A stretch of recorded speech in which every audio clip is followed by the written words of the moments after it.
First Descendant is a game that took the internet by storm because of its extremely feminine female characters and strong masculine men. These are things that do sell, and it's something that unfortunately Western devs just don't get anymore. So gamers have had to look at the Japanese and South Korean markets for titles to support with this content. And now there is a brand new trailer for the Season 1 update that is blowing up on social media for the First Descendant. I have a few different things that I want to show off, but before I get into the topic, if you enjoy the content I create, check out the links in the description, join the community in my live streams, and consider supporting through Patreon or YouTube memberships. Now, I have to say this all the time, I love video games. I want them to succeed, and I just want developers to try to listen to us at least a little bit, and unfortunately, Western devs really aren't at this point in time, but Japanese developers have been doing a little bit better, and South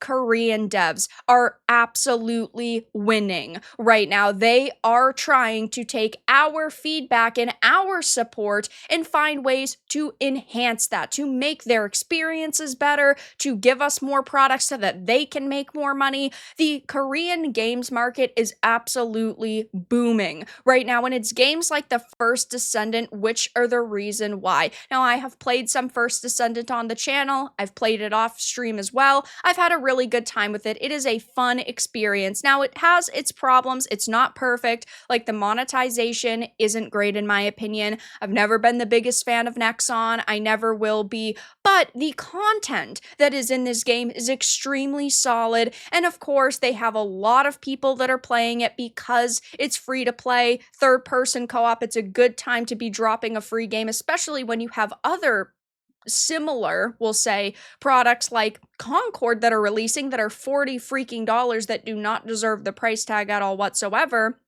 And they are actually releasing an update soon, Season 1 update, and they've released a trailer online, and it just highlights the content that gamers want and that gamers will go out of their way to support. You only really have to watch the first 10 to 15 seconds of this to understand how these developers know their customers. They know what gamers want, and they are willing to give it to us.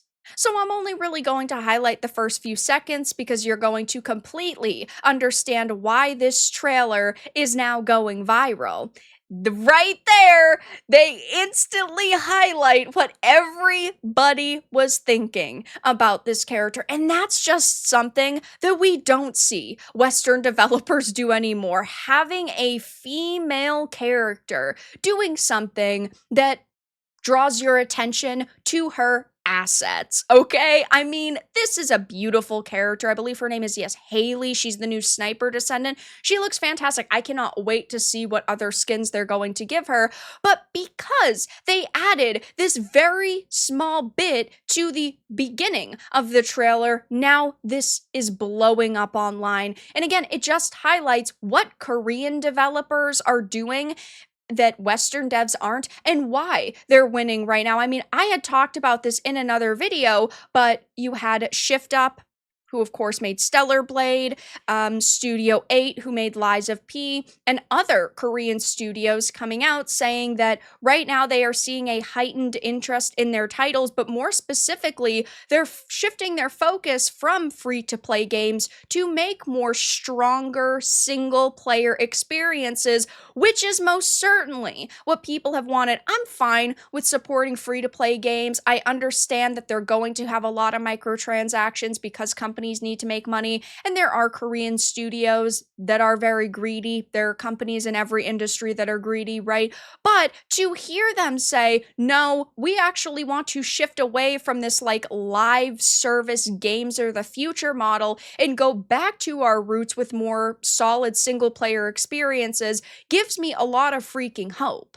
This article says currently there are two different mindsets regarding game design. There are those who believe in trying to make as much money as possible via live service titles, and then there are the more traditional single player experiences that many still love playing. And I understand at the end of the day, companies need to make as much money as possible, but they also can do so in a way that is not predatory. It says that led to an interesting reveal about Korean game developer studios as a whole, specifically Stellar Blade developer Shift Up, and others are noticing that gamers in South Korea and beyond are more than willing to play these kinds of gaming experiences, not just mobile titles and other live service focused games. 9 times out of 10, I will gravitate towards a game that has a payment up front versus a game that is free to play that has optional microtransactions, because unfortunately microtransactions aren't so micro anymore. Companies will try to nickel and dime you at any chance possible, especially in games that are free to play. And look at the first Descendant, right? I do think a big reason why it was so popular is because it was free, because it was fun, because their marketing was extremely good. But at the same time, I do think that unfortunately the monetization, and yes, how poor it can be at times, does bring down the experience a little bit. I always will prefer a single player experience, a payment up front, versus a live service title that, yeah, can be very, you know, poorly monetized. It says apparently the trend of single player successes that Korean studios have recently seen led to some of those teams trying to make more traditional single player experiences going forward. And we have seen a lot from Korean studios. Lies of P was absolutely amazing. Stellar Blade, I know there was a lot of controversy surrounding it because they did end up censoring it, but the gameplay itself was fantastic. It looks like going forward, we are going to be seeing more of these experiences from Korean studios, and it just proves that they are trying to listen to us. They are trying to adapt to our wants and our needs as customers, instead of what we see in the Western games market, which is, this is what we're creating. If you don't like it, don't buy it. That's such a bad mindset to push onto customers, because I won't buy it. If you tell me not to buy it, I'm not going to. And most people think that way. If you're not going to respect me, if you're not going to listen to me, I'm not going to give you money. And we as customers are the only reason why these companies have a business, but they do not respect us. But if you look on the flip side and you look at what Korean devs are making, like the first Descendant, it's going extremely well for them. We are seeing win after win, and I think it's great for them. Now, of course, this season 1 update trailer did blow up on social media. It actually went pretty freaking viral because of all of the amazing assets that they decided to highlight. And I wanted to read a couple of comments because I think they are hilarious, but also extremely accurate and showing that this is what gamers want. It's fine if you have characters in video games that are not 10 out of 10 bombshells, but it's also okay to highlight feminine beauty and masculine handsomeness, we'll say. It's fine to show strong, sexy men and feminine, sexy women, but companies, a lot of them just don't understand that anymore, but Korean devs do.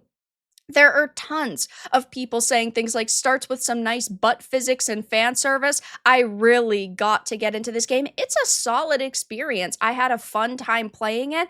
I plan to play more of it. I plan to play Haley when she finally releases. And this is just a game that I'm going to continue to support. Like a lot of people, we really got to support devs who serve customers non-DEI slop as much as we stop buying DEI slop. Yeah, I do think that it is important to support games that you think look really good, that you think are going to be awesome, because there are unfortunately a lot of games out there and a lot of franchises that do well just because of brand recognition, like Assassin's Creed Shadows, for example. I think that it's not going to sell as well as Ubisoft is hoping, but I do think it is going to sell to a certain extent because there are so many fans of Assassin's Creed, and there is brand recognition there. People know the franchise and have loved it in the past, so they're willing to support it again.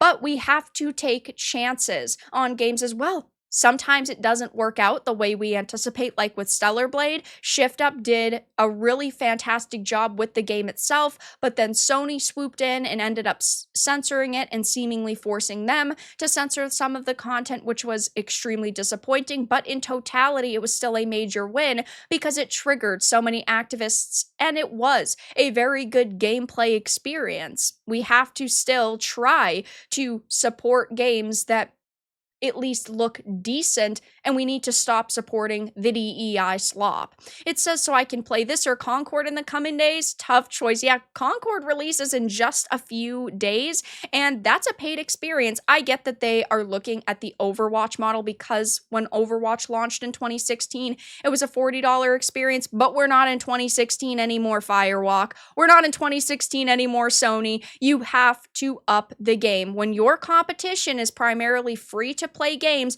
you also have to go free to play. It's just the way the cookie crumbles. Unless you're giving us like 30 maps, 30 characters, you're giving us a full fleshed out story, which none of that is the case. Well, it doesn't warrant that high of a price tag. And when I could buy Concord for $40, or I could play the first Descendant for free and maybe buy some cute customizations and then monetarily support those developers in their future. Which one do they really think that we're going to frickin' swipe our credit cards on? It's just hilarious to see this happen time and time again, where Western devs are completely out of touch with what gamers want, and then somebody swoops in and saves the day. And right now it's Korean developers. They're creating some amazing content, and they are really trying to listen to what we as gamers want and are looking for in our experiences. So of course, I will be keeping my eye on the first Descendant. I will be playing the Season 1 update, and overall, this is a really good game, and it just highlights how much Korean devs are winning right now.